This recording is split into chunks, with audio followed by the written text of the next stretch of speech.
Good morning, friends. Anne here. Got my cup of coffee, got the Word of God, and today's reading is Matthew chapter 25, verses 14 through 30. And today we are reading the parable of the talents. And many times we think about these talents as maybe gifts that God has given us or money. We have heard maybe messages that talk about a lot of different kinds of interpretation.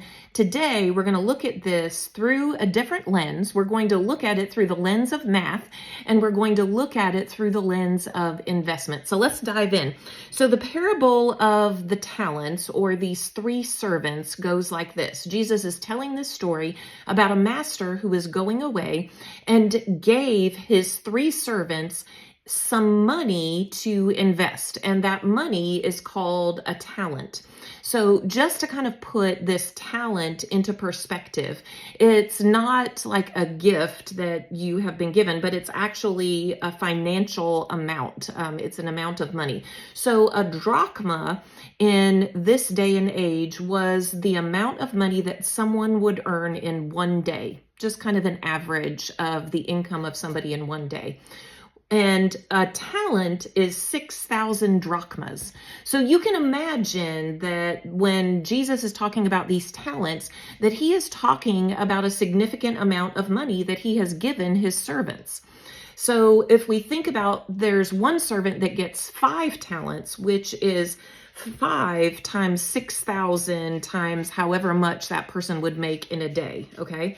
And then the next servant gets 2 talents, and that would be 2 times 6,000 days of wages. And then another servant got 1 talent, and even that 1 talent is still 6,000 days worth of earning. So you're talking about a significant investment that the master gave to each and every one of his servants. Now, here's where we often get hung up. Those who look at this today, who are all about fairness and equality and all of that is so important, and we're like, why didn't God just give them all the same amount? Why didn't he just take all the talents and then divide it up equally among the 3?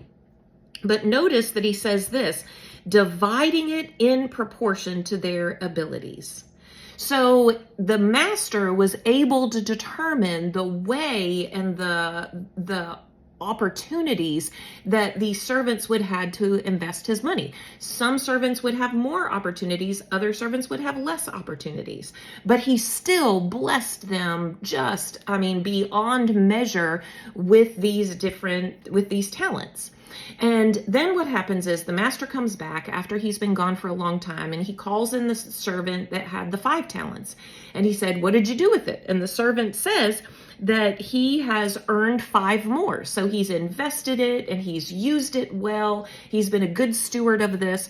And so the master says to him, "Well done, my good and faithful servant. You have been faithful in handling this small amount. So now I will give you more responsibilities. Let's celebrate together." Then he calls in the one with the 2 talents. And the 2 talents says, "You gave me 2, I invested, and now I have 2 more."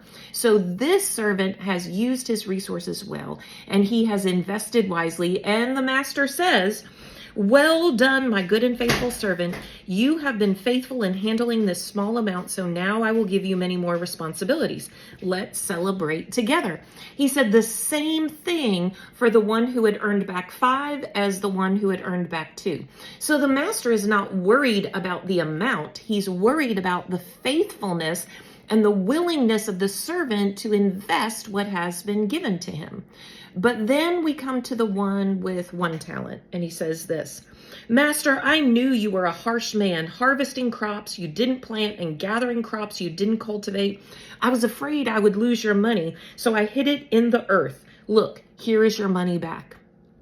And friends, the master says to this man, "You wicked and lazy servant, if you knew I harvested crops and I didn't plant and gathered crops I didn't cultivate, why didn't you deposit my money in the bank?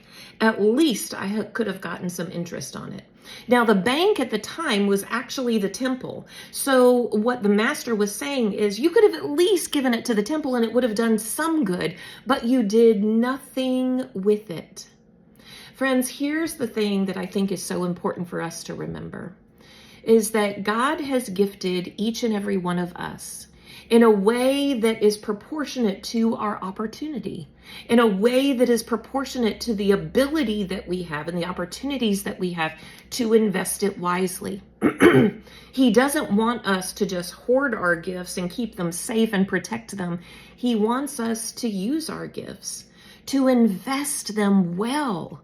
And no matter how much we've been given, it's the investing well, the intentionality behind our investing that prompts the master to say to us, "Well done, my good and faithful servant."